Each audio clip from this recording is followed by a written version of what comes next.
Hello everyone, welcome to your accountancy class. आज के इस क्लास में हम बिल्स ऑफ एक्सचेंज का अकाउंटिंग ट्रीटमेंट कैसे होता है ये पढ़ते हैं। लास्ट वीडियो में हमने बिल्स ऑफ एक्सचेंज क्या है, उसमें कौन कौन से पर्सन्स होते हैं, उसके यूजेस क्या है, उसके एडवांटेजेस क्या है, ये सारा हमने पढ़ा था।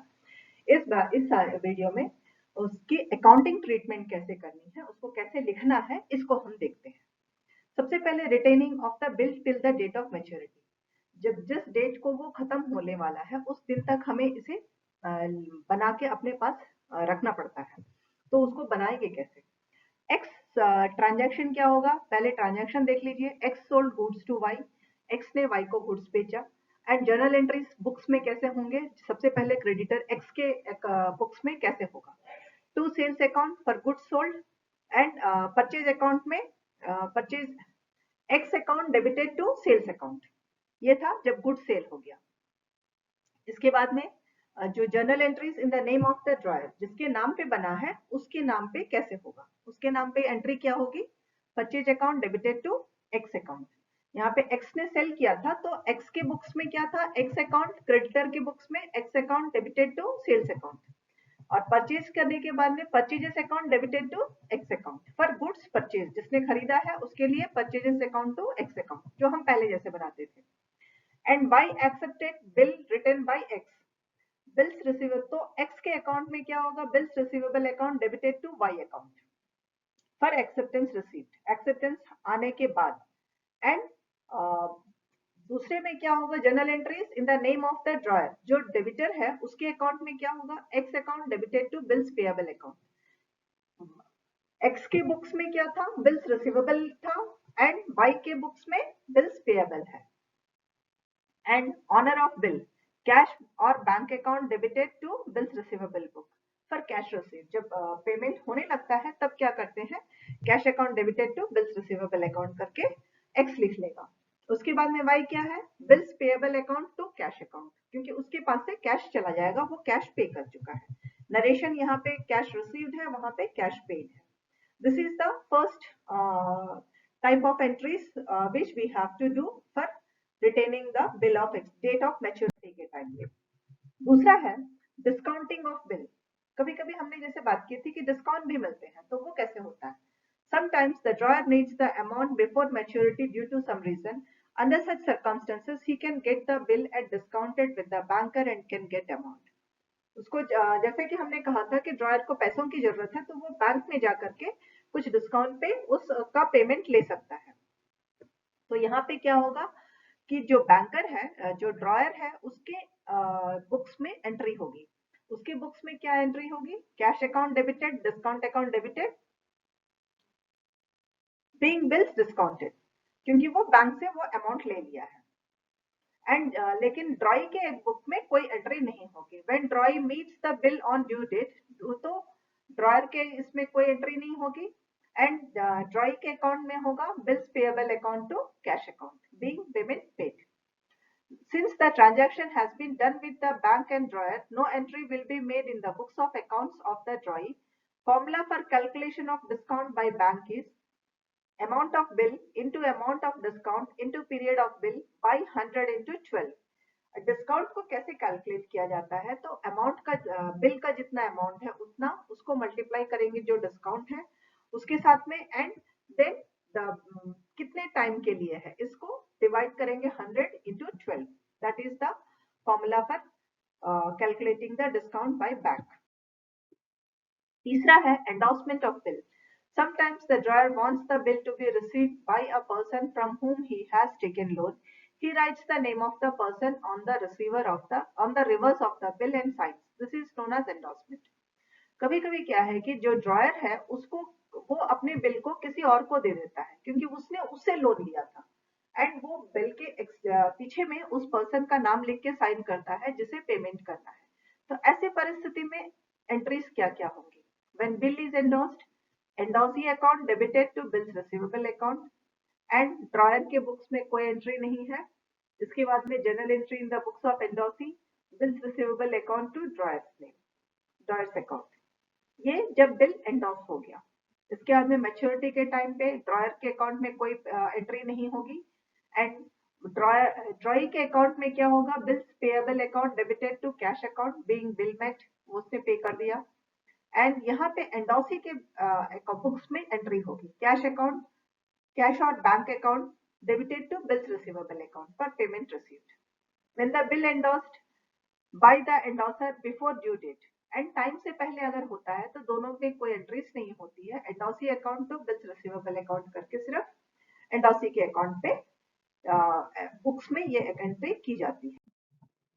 Then the next is sending of bill to bank for collection. Sometimes the drawer or the drawee may send the bill to banker to collect the amount on his behalf. Bank after collection deposits the amount in his account and informs accordingly. In this process, the drawer or endorsee opens a specific account in his account books called bill of bills for collection. Entries are as follows. कभी कभी क्या करते हैं, जो dryer है या एंडोसी है वो अपने सारे बिल्स बैंक को इंस्ट्रक्शंस दे देता है कि टाइम के बाद में बिल्स उसको दे देता है एंड बैंक को कहता है वक्त के बाद में जाकर के ये बैंक से अमाउंट कलेक्ट कर ले। तो बैंक उस अमाउंट को कलेक्ट करके उसके अकाउंट में डाल देता है एंड उसे इन्फॉर्म करता है कि आपका बिल जो है वो कलेक्ट हो गया। तो इस तरह की परिस्थिति में क्या करता है, जो एंडोसी है एक पर्टिकुलर अकाउंट खोल के रखता है अपने बुक्स में जिसका नाम होता है बिल्स कलेक्शन बुक एंड उसमें एंट्रीज जो है कुछ इस तरह से होती है। When the bill is sent for collection, collection के लिए जब बैंक में भेज दिया जाता है तो ड्रॉयर के अकाउंट में क्या होगा, bills for collection account debited to bills receivable account and drawee की बुक्स में कोई अकाउंट नहीं, कोई एंट्री नहीं होगी। एंड मैच्योरिटी के टाइम पे bank account to bills for collection account and drawee के अकाउंट में bills payable account debited to bills receivable account. ये हमारे ट्रांजैक्शन है, इस तरह से एंट्रीज करनी होती है। अब दूसरा है retaining of a bill under rebate. कभी कभी रिबेट में बिल को रखा जा गया है तो उसको तब हम कैसे कैलकुलेशंस करेंगे। Sometimes the debitors or drawee of a bill may have enough money before maturity of the bill and hence he likes to meet his obligations under bill before maturity. कभी कभी जो ड्रॉई है उसके पास में सफिशिएंट मनी है, वो चाहता है कि वो जितना जिस डेट में उसको पे करना है उसके पहले ही वो अपनी पेमेंट करके अपनी रिस्पॉन्सिबिलिटी या अपना जो पेमेंट है उसे पूरा कर ले, तो वक्त से पहले ही वो पे कर रहा है। ऐसे कंडीशन में जो एडजस्टमेंट्स करने होते हैं और जस्टिफिकेशंस के साथ में कुछ डिस्काउंट भी वो मांगता है क्योंकि वो पहले ही पे कर रहा है, टाइम से पहले पे कर रहा है। तो इन सब चीजों को जो देखते हैं तब किस तरह से कैलकुलेशंस होता है वो देखते हैं। Under such condition, it is justified that he may have some rebate or discount for prior payment. ये सही होता है कि वक्त से पहले पे कर रहा है तो उसे कुछ डिस्काउंट दिया जाए। The drawer allows some amount as discount and gets the remaining amount from the drawee. This rebate of payment is a loss for drawer and gain for drawee. This process of payment is called retaining of bill under rebate. इस तरह से करने से क्या होता है, जो dryer है उसको तो अमाउंट कम हो गया, उसके लिए नुकसान था, लेकिन जो ड्रॉई है उसके लिए फायदा था। तो इसीलिए इस प्रोसेस को क्या कहते हैं, पेमेंट। इस प्रोसेस से जो पेमेंट होती है उसे retaining of bill under rebate कहा जाता है। वक्त से पहले जब पेमेंट किया जाता है उसे retaining of bill under rebate कहते हैं। अब इसका कैलकुलेशन कैसे करेंगे। Calculation of rebate. Rebate is calculated using the following formula. Rebate is equal to bills value into rate of rebate into unexpired period, कितने दिन पहले दिया जा रहा है, then वो महीने भी हो सकते हैं या दिन भी हो सकता है, that divided by 100 into 12 और 360 into 365। या तो ये 12 अगर महीने के हिसाब से है तो इंटू 12 होगा और अगर डेज है तो 365 होगा। तो this is the formula. Net value of bill is equal to bill value minus rebate and कितना पेमेंट हो रहा है वो है बिल वैल्यू जो है उसमें जो रिबेट आया उसे माइनस करेंगे। रिबेट कैसे कैलकुलेट करते हैं एक बार फिर बता रही हूँ। बिल वैल्यू जितने का बिल है उसके बाद में जो रेट है परसेंटेज है रिबेट का वो रेट लिखेंगे एंड कितने दिन पहले पेमेंट हो रही है वो टाइम लिखेंगे, उसको डिवाइड करेंगे 100 इंटू अगर महीने में है तो 12 और अगर दिन है तो 365 कैलकुलेट करके जो अमाउंट मिलेगा वो रिबेट होता है। तो पेमेंट कितनी होगी, बिल वैल्यू जो है उतने में माइनस कर दिया जाएगा, जो रिबेट आया है उसे बिल वैल्यू कहते हैं। इफेक्ट ऑफ रिटेनिंग बिल, इसका इफेक्ट क्या होगा?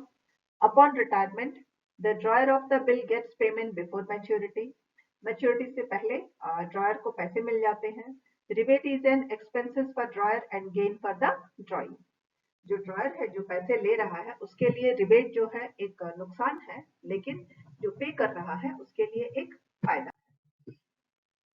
अब इसमें जर्नल एंट्रीज कैसे होंगी? फॉर रिटेनिंग रिटायरिंग द और पेमेंट अंडर रिबेट, जब रिबेट के थ्रू पेमेंट किया जा रहा है तब क्या करेंगे? कैश और bank account debited, rebate discount on bills account debited to bills receivable account. And इसी तरह से ड्रॉई के बुक्स में क्या होगा? Bills payable account debited to cash और bank account to rebate account, दोनों चीजें तो इसके रिवर्स में वहां पे होगी।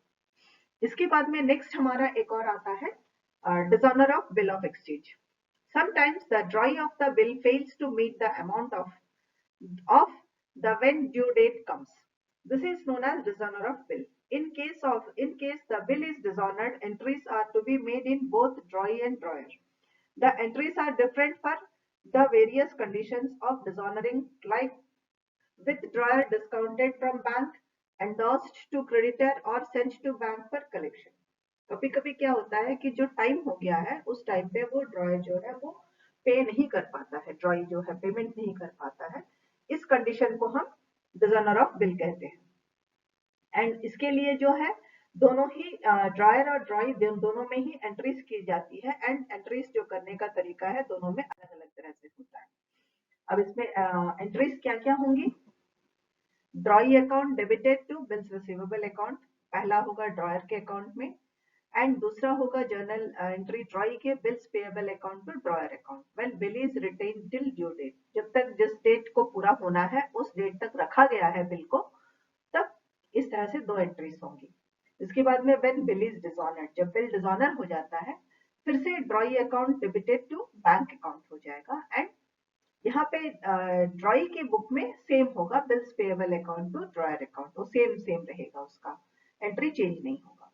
उसके बाद में व्हेन बिल इज एंडोर्स्ड, फिर एंडोर्स होता है, drawee account debited to endorsee account, और जर्नल एंट्री ड्रॉई के अकाउंट में सेम होगा। When bill is sent for collection, जब कलेक्शन के लिए भेजते हैं, then drawee account debited to bills for collection account, यहाँ पे बिल्स फॉर कलेक्शन अकाउंट लिखा जाता है, एंड जर्नल एंट्री ड्रॉई के अकाउंट में सेम होती है। So these are the journal entries made for the bills of exchange. Effect of bill, effect of dishonor of bill. When bill is dishonored, it has the following effects. अब जब bill dishonour हो जाता है तो उससे क्या क्या उसके असर होते हैं, कहाँ कहाँ असर होता है? When the bill is dishonored, the drawer has to take it back. As a result, position of drawer and drawee is restored back as it was before drawing the bill. The drawer becomes creditor and drawee as a debtor. अगर bill कभी dishonour हो जाता है तो परिस्थिति पहले जैसे ही रहती है, जो क्रेडिटर है वो क्रेडिटर ही रहता है, एंड जो डेबिटर है वो डेबिटर ही रहता है, उसमें वापस से परिस्थिति वही हो जाती है, क्योंकि जो अमाउंट पे करना था वो पेमेंट पैसे ही बचा हुआ है।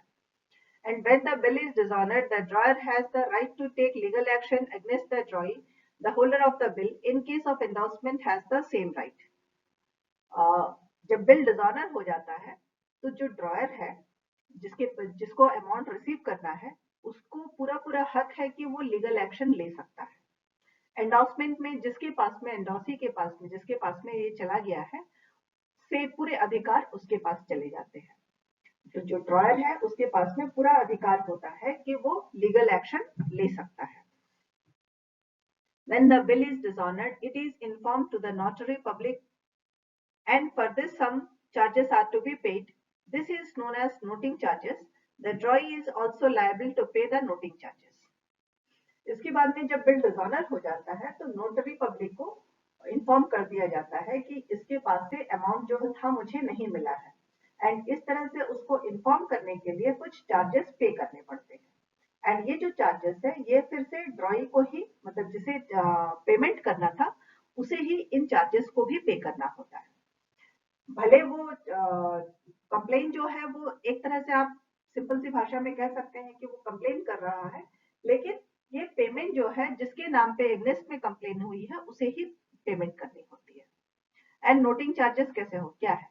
In case of dishonor, noting public is to be informed. Notary public is to be informed. This confirms that the bill is dishonored.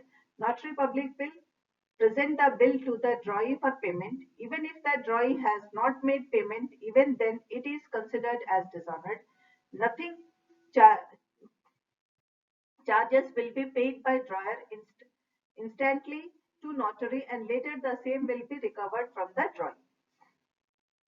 जब डिसऑनर हो जाता है तो नोटरी पब्लिक को इन्फॉर्म करना पड़ता है एंड तब नोटरी पब्लिक जो है वो बिल को फिर से ड्रॉई को सेंड करता है एंड ड्रॉई तब भी अगर पेमेंट नहीं करता है तो उसको फिर से माना जाता है कि बिल डिसऑनर हो गया है।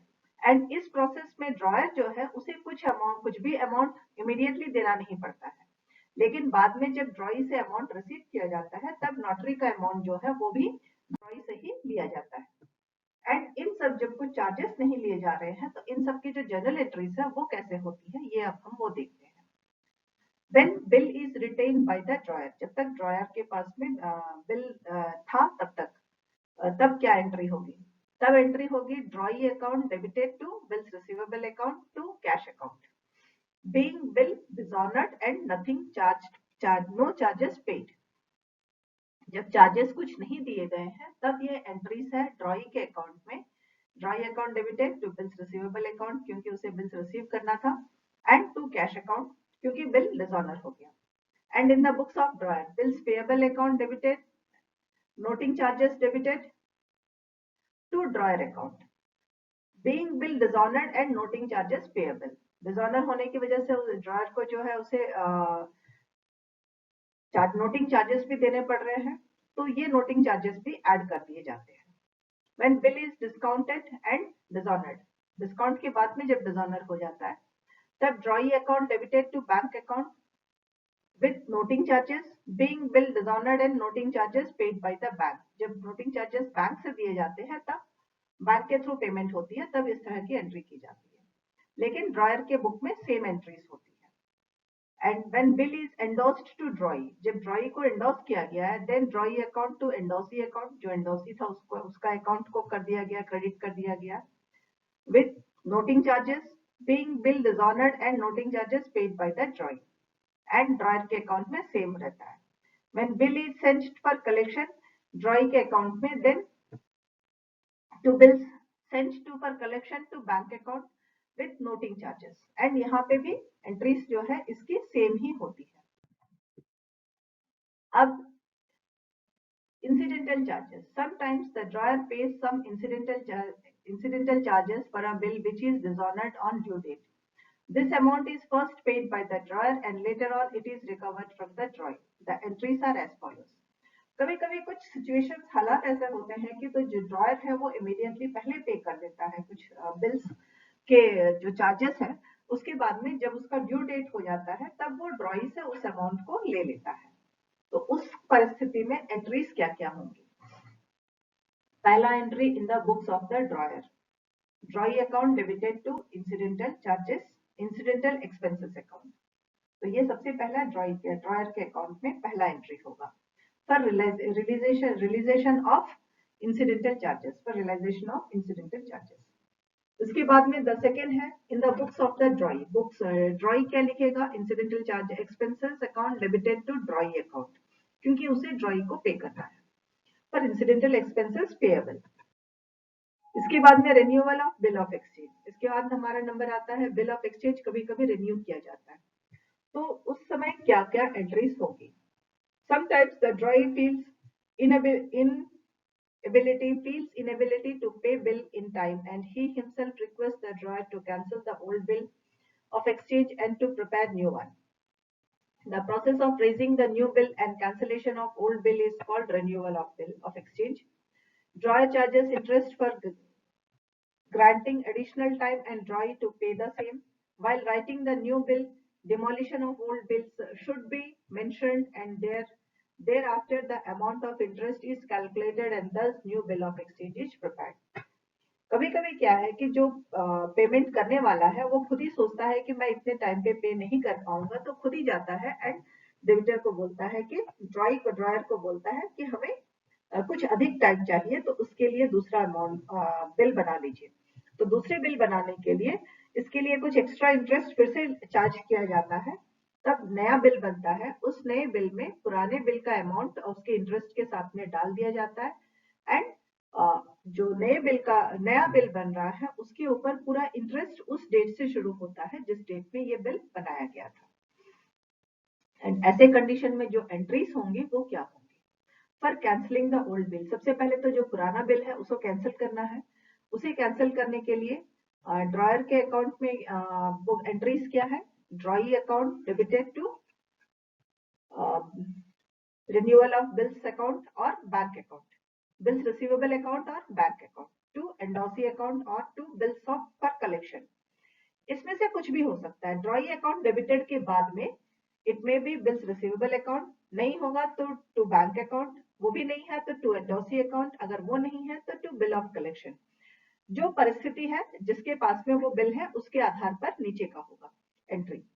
देन ड्रॉई के अकाउंट में बिल्स पेएबल अकाउंट, ड्रॉई के बुक में क्या होगा? Bills payable account to drawer account, उसका क्योंकि वो पहले जैसा था वैसा ही है, पर ओल्ड बिल कैंसिलेशन पर रिन्यूअल दोनों है उसके लिए, तो उसका ट्रांजैक्शन वैसे ही रहेगा। देन फॉर इंटरेस्ट, अब इसमें इंटरेस्ट कैलकुलेट किया जा रहा है तो इंटरेस्ट के लिए कैसे क्या एंट्री होगी? ड्रॉई के अकाउंट में होगा drawee account debited to interest account, and drawer के अकाउंट में इंटरेस्ट अकाउंट, ड्रॉयर के बुक्स में interest account debited to drawer account. दोनों में एंट्रीज रिवर्स में होंगी। इसको आप लोग स्लाइड्स को ध्यान से देखिएगा और पढ़ने की कोशिश, समझने की कोशिश कीजिए। एक एक करके सारे एंट्रीज बहुत आसानी से समझ में आ जाएंगे। If interest is received in cash, cash account debited to drawee account, and drawer के बुक्स में interest account debited to cash account. When part payment is made by drawee, अगर मान लीजिए कुछ अमाउंट पे किया गया और कुछ अमाउंट नहीं पे किया गया, then cash account debited to drawee account for cash received as payment, part payment of bill, आधे के लिए जितना पेमेंट मिला है उसके आधार पर। then ड्रॉयर के अकाउंट में drawee account debited to cash account, and for drawing new bill, नया बिल जो बनाएंगे उसके लिए bills receivable account to drawer account and drawee account to bills payable account. ये सारी एंट्रीज फिर वैसे ही रहेगी। एंड अब बारी आती है रिक्वेस्ट बिफोर मैच्योरिटी। मैच्योरिटी के पहले ही अगर वो रिक्वेस्ट करता है कि हम पेमेंट कर देंगे, तब क्या क्या किया जाएगा? Sometimes due to financial crisis the drawee finds himself helpless to honor the bill. Under these circumstances he can request as follows: to cancel the old bill, pay interest in cash, and to accept new bill in place of old bill। कभी कभी वो नहीं पे कर पा रहा है ड्रॉई, तो वो खुद ही बोलता है कि हमें चेंज करना है। तो क्या बोलेगा? पहले ओल्ड बिल को कैंसिल कीजिए, इंटरेस्ट को ले लीजिए कैश में, एंड नए बिल को एक्सेप्ट कर लीजिए। ये एक कंडीशन हो सकती है। दूसरा है to make partial payment to old bill and to accept new bill for balance amount along with the interest for the extended period. कभी कभी होगा कि बिल का कुछ अमाउंट वो पे कर देगा एंड कुछ अमाउंट बाद में पे करेगा, जिसके लिए नया बिल बनेगा एंड उसके ऊपर इंटरेस्ट की भी होगा। दोनों को जोड़ करके ही जो एक्सटेंडेड पीरियड था, जितना टाइम उसने एक्स्ट्रा मांगा है उस टाइम के लिए जो इंटरेस्ट है उसे भी जोड़ दिया जाएगा उसमें। कभी कभी इस तरह से भी रिक्वेस्ट हो सकता है। एंड तीसरा रिक्वेस्ट क्या होगा? To make partial payment for old bill, to pay interest in cash for extended period, and to accept the bill for remaining amount. पहले क्या था कि पार्शियल अमाउंट पे करेगा और इंटरेस्ट और बाकी का अमाउंट जो है दोनों एक साथ बाद में पे करेगा। दूसरा रिक्वेस्ट क्या होगा कि पार्शियल अमाउंट और जो इंटरेस्ट बनता है वो पहले पे कर देगा एंड जो बचा हुआ अमाउंट है वो बाद में पे करेगा। इस तरह से भी रिक्वेस्ट हो सकता है। एंड एक और रिक्वेस्ट क्या होगा? To make partial payment for the old bill, to enforce his own bill received from his debitor, and to accept a fresh bill for remaining amount along with interest for the extended period। कभी कभी ऐसा हो सकता है कि उसके खुद के पास में भी किसी और का बिल होगा, उस बिल को एक्सेप्ट कर लीजिए एंड कुछ पुराना अमाउंट जो है वो कुछ अमाउंट पे कर दिया जाएगा एंड रिमेनिंग के लिए इंटरेस्ट के साथ में एक्सटेंडेड टाइम पीरियड के लिए एक नया बिल बना दिया जाएगा। इस तरह से चार अलग अलग ऑप्शंस में वो रिक्वेस्ट कर सकता है। जिसको पेमेंट करना है वो इस तरह से चार अलग अलग तरीकों से रिक्वेस्ट कर सकता है कि उसको इस तरह से बिल बना के दिया जाए। Under the above, the drawer cancels the old bill and passes journal entries as per applicable conditions. ऐसी परिस्थिति में जो ड्रॉयर है जिसको पेमेंट लेना है वो पुराना बिल को कैंसिल कर देता है एंड जर्नल एंट्रीज नए बिल में उस तरह से करता है जिस तरह की कंडीशंस है, जिस कंडीशन के लिए वो राजी हो गया है उस कंडीशन के आधार पर नए एंट्रीज को बनाता है। एंड नेक्स्ट एक और पॉइंट आती है that is known as insolvency. Sometimes Roy is declared insolvent before the date of maturity and he cannot make the payment per bill of exchange fully. In this case, the bill is considered to be dishonored to pass the entries following are to be considered. कभी कभी business में insolvency भी एक होती है जहां court ही insolvent court ये decide कर देता है कि इसके पास में पैसे नहीं है, ये पे नहीं कर सकता, इसे कोई कुछ पनिश नहीं करेगा। तो इस तरह से जब इसके अगेंस्ट में कोई लीगल एक्शन नहीं लिया जाएगा, इस तरह से जब कोर्ट अगर बिल्स एक्सचेंज के टाइम के पहले ही अगर डिक्लेयर कर देती है तो ऐसे कंडीशन में उसके बिल्स को डिसऑनर मार्क कर दिया जाता है एंड डिसऑनर करते वक्त इन बातों को ध्यान में रखते हुए एंट्री की जाती है। The same entries to be passed as applicable for case of dishonour. पहले हमने जैसे पढ़ा था कि डिसऑनर में क्या क्या एंट्रीज करनी है, उसी तरह से एंट्रीज कर लिए जाते हैं। इसके बाद में कुछ और बातें हैं। Thereafter an account is opened in drawer's book in relation to drawee and his payable amount is ascertained. The following entries to be made as indicated in the next slide. इसके बाद में क्या करते हैं, ड्रॉयर पहले तो dishonour के लिए जो एंट्रीज करनी चाहिए तो उस तरह से एंट्रीज कर देता है। उसके बाद में ड्रॉयर अपने बुक्स में ड्रॉई के नाम पर एक और अकाउंट बनाता है एंड उसमें कुछ इस तरह के एंट्रीज करता है। तो पहली एंट्री क्या होगी, इंसॉल्वेंट जब हो गया है, drawee account debited to bills receivable account और bank account to endorsee account, और फॉर बिल्स ये जो भी है पहला एंट्री वो बनाएगा, bills payable account to drawee account होगा। एंड दूसरा है on in case of receipt, cash अगर कुछ मिल गया तो cash account debited to bad debts account, क्योंकि ये मिलेगा नहीं, ऊपर में जो किया गया था उसके आधार पर बिल्स डिसऑनर हो गए हैं, पेमेंट नहीं होगा, तो वो हमारा बैड डेट्स हो गया था। अब उसके बाद में अगर कुछ अमाउंट मिल जाता है then cash account debited to bad debts account debited, जो बचा हुआ अमाउंट था वो बैड डेट्स में चला जाएगा एंड टू ड्रॉई अकाउंट, उसके नाम से उसका अकाउंट क्लोज हो गया। ड्रॉयर के अकाउंट में क्या है, to cash account, drawer account debited to cash account और टू डेफिशिएंसी अकाउंट, जितना अमाउंट वो नहीं दे पाया वो डेफिशिएंसी अकाउंट में चला जाएगा। इस तरह से दो एंट्रीज बनानी पड़ती है। Then another bill is there which is known as accommodation bill, जो हम पहले पढ़ चुके हैं। Bills may be two types, trade bill and accommodation bill. Trade bill क्या है, when a bill is accepted to settle a trade debt is known as trade bill. Such bills are drawn for trade purposes and against proper considerations. For example, X sells goods to Y and Y accepts the bill for the same. The bill will be called trade bill. Trade bill क्या है कि जब goods बिकते हैं, कुछ भी business होता है, ये इसीलिए इसको ट्रेड बिल कहते हैं। कुछ सामान अगर बेचा गया है एंड उसके अगेंस्ट में जब ये बिल बनता है then that is known as trade bill. जैसे कि मान लीजिए एक्स ने अगर कुछ गुड्स सेल किया है वाई को और वाई एक्सेप्ट करता है उस बिल को, तो उस बिल को हम ट्रेड बिल कहते हैं। Accommodation bill, in order to oblige a friend, a bill may be accepted without consideration. Such a bill is known as accommodation bill or simple night or a wind bill. Accommodation bill वो है कि किसी जान पहचान के लिए अपने किसी दोस्त के नाम पर एक दोस्ती का मान रखने के लिए, जिस तरह से हम कहते हैं, एक बिल को एक्सेप्ट, अमाउंट को एक्सेप्ट कर लिया जाता है, ठीक है हम लोग इसको कंसिडर करते हैं, पे कर देंगे, तो उस तरह के बिल जो बनते हैं उसे एकोमोडेशन बिल कहते हैं। अब हम देखते हैं difference between trade bill and accommodation bill, दोनों में अंतर क्या है। सबसे पहले trade bill, these bills are drawn against trade transactions of sales and purchases. यहाँ पे सेल्स और परचेजेस जो हुए हैं उसके आधार पर ये बिल बनता है।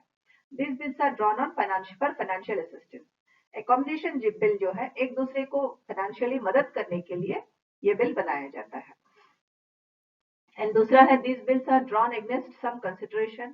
कुछ खरीदने या कुछ बात हुई है, जो खरीदा या बेचा गया है सामान, उसके एवज में ये बिल बनता है, ट्रेड बिल जो है। लेकिन accommodation these bills are drawn without consideration, यहाँ कुछ कंसिडर नहीं किया जाता है, वहां कंसिडर किया गया कुछ अमाउंट कम ज्यादा कुछ किया जा रहा है, यहाँ पे बिना किसी कंसिडरेशन के एकोमोडेशन बिल को बनाया जाता है। These bills are proof of debt that drawee is a debitor.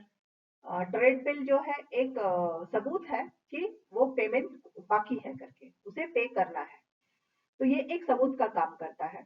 लेकिन accommodation bill, these bills are not a proof of a debit because the drawing is not a debtor. यहाँ पे क्या हो जाता है, अकोमोडेशन बिल में ये कोई सबूत नहीं है कि वो पेमेंट करने वाला है करके, क्योंकि यहाँ पे वो जिम्मेदार नहीं है। उसे बस जान पहचान के तौर पे या दोस्ती के नाम पे एक कागज लिख लिया गया है कि है वो पे करने वाला है करके, तो इसीलिए यहाँ पे उस पे प्रेशर नहीं दिया जा सकता है। ड्रॉयर जो है वो डेबिटर नहीं है। ट्रेड बिल में ड्रॉयर जो है वो डेबिटर होता है।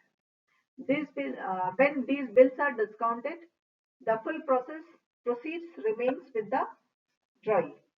ये बिल जब डिस्ट्रीब्यूशन ऑफ द प्रोसीडिंग्स, जब पेमेंट होने वाला होता है तो इसमें जो भी डिस्काउंट हुआ है उसके बाद में जितना अमाउंट पे करना है वो पूरा का पूरा ड्रॉई के पास रहता है।